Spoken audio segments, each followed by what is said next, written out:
जय हिंद।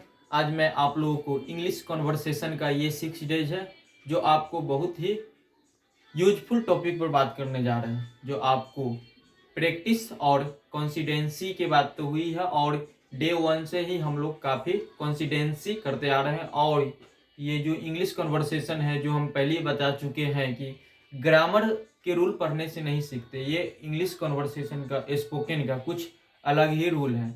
चलिए हम आप लोगों के बीच कुछ बातें बताने जा रहे हैं। जैसे देखिए यहाँ पर चाहिए, चाहिए के लिखते हैं, वांट भी लिखते हैं, वांट्स भी लिखते हैं और शुड भी लिखते हैं और नीड भी लिखते हैं। इन सभी वर्डों को कैसे आप लोग कहाँ यूज होगा और कैसे उपयोग करना है। और देखिए यहाँ पर चाहिए के लिए वांट यानी ऑब्जेक्ट के लिए जो पुलर नंबर में हो आई और बी के साथ लगाते हैं। देखिए वांट्स, वांट्स जो होता है वो सिंगुलर नंबर के ही सी इट के साथ लगाते हैं। और यहाँ पर देखिए मस्ट यानी कंपल्सन और लॉजिबल के लिए लगाते हैं। यहाँ पर हम देख सकते हैं लॉजिबल के साथ लगाते हैं। और नीड हो गया ऑब्जेक्ट, ये ऑब्जेक्ट के साथ लगाते हैं। आप देख सकते हैं यहाँ पर वांट और वांट्स टू, वांट मतलब होता है चाहिए और वांट टू मतलब होता है चाहिए था। ये तो रूल था। और इसके देखिए subject plus want plus object. यहाँ एक एग्जाम्पल ले लेते हैं, मुझे पानी चाहिए, आपको पानी चाहिए, तो यहाँ पर हम क्या लगाएंगे, आई वांट वाटर। यहाँ पर देखिए आई वांट टू है यानी चाहिए था, यानी कि पास्ट में बात हो रही, इसका प्रेजेंट में हो रहा था। Subject plus want plus to object, मैं पानी पीना चाहता हूं, तो I want to drink water, यानी इसकी बात जो है पास्ट में होगी। Wanted, want to drink water, ठीक है। तो यहां पर आप देख सकते हैं। इसके बाद आती है कि वांट यानी चाहिए के लिए, या तो आपकी विश यानी इच्छा के लिए। नीड मतलब होता है जरूरत, नीड मतलब क्या होता है, जरूरत, जो आपकी आवश्यकता हो। इसका फॉर्मूला हो गया subject plus want plus wants plus object. मुझे पानी चाहिए, आई वांट वाटर, उसे पैसा चाहिए, ही वांट्स मनी। यहाँ पर देख सकते हैं ये प्लूरल है, यहाँ पर ही सी थर्ड पर्सन है, ये फर्स्ट पर्सन है, तो यहाँ पर आपको पर्सन भी ध्यान देना चाहिए।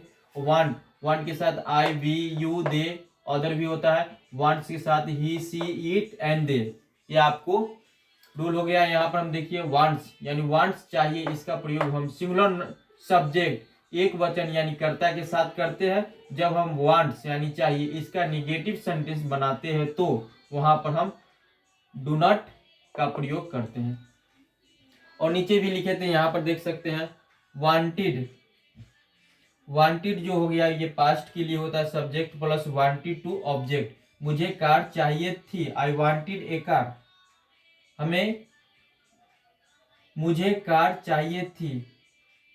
उसके बाद है हमें हथियार चाहिए थे, वी वांटेड विप्सन, हथियार को होता है विप्सन। इसी प्रकार आप यहाँ पर देख सकते हैं प्रैक्टिस, उसे तलाक चाहिए थी, ही वांटेड डिवोर्स।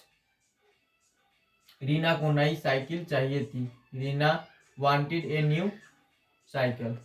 यहाँ पर आप ऑब्जेक्ट के साथ यहाँ पर हम प्रैक्टिस करेंगे। I want tea, food, help, your, pen, English, knowledge. यहाँ पर जो है ये आपको आई वांट सब में लगाना है। उसके बाद यहाँ पर आती है, आप सेंटेंस सीखने के बाद वांटिस, वांट्स यानी चाहिए, इसका प्रयोग हम सिंगुलर सब्जेक्ट एक वचन कर्ता के साथ करते हैं। सिंगुलर सब्जेक्ट में ही सी इट सम्मिलित किया जाता है। जब हम वांट्स के निगेटिव सेंटेंस के हो तो वहां पर हम डजंट का प्रयोग करते हैं या डज नॉट का प्रयोग किया जाता है। तो ये हमारे था बेसिक रूल कुछ इंग्लिश सीखने का। और यहाँ पर जो है वांटेड का प्रयोग। अब यहाँ पर हम देखेंगे प्रैक्टिस, इसको मिटाने के बाद आप प्रैक्टिस के द्वारा यहाँ पर हम कुछ सीखेंगे।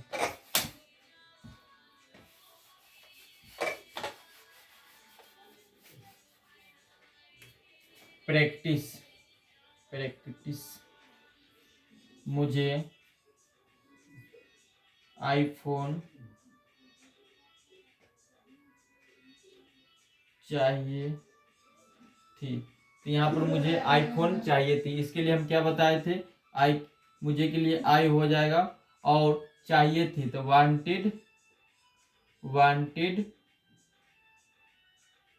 आईफोन। और एग्जांपल ले लेते हैं, मुझे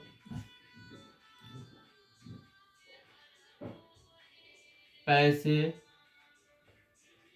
चाहिए थे। इसी प्रकार बनाएंगे आई वांटेड मनी। और ये पास्ट की बात हो रही है, प्रेजेंट में ले लेते हैं इसका, मुझे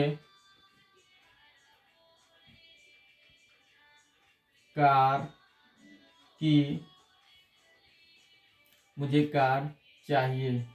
अब यहाँ पर जो है प्रेजेंट की बात हो रही, तो आई वांट ए कार, ठीक है। और यहाँ पर लेते उसे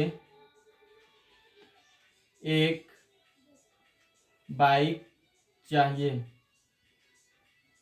अब यहाँ पर ध्यान देना है कि ही, और यहाँ पर हम देख सकते हैं कि इसी के साथ वांट्स लगाते, ही वांट्स ए बाइक, ठीक है। तो फिर मिलते हैं नेक्स्ट वीडियो के साथ। जय हिंद, थैंक्स फॉर वॉचिंग।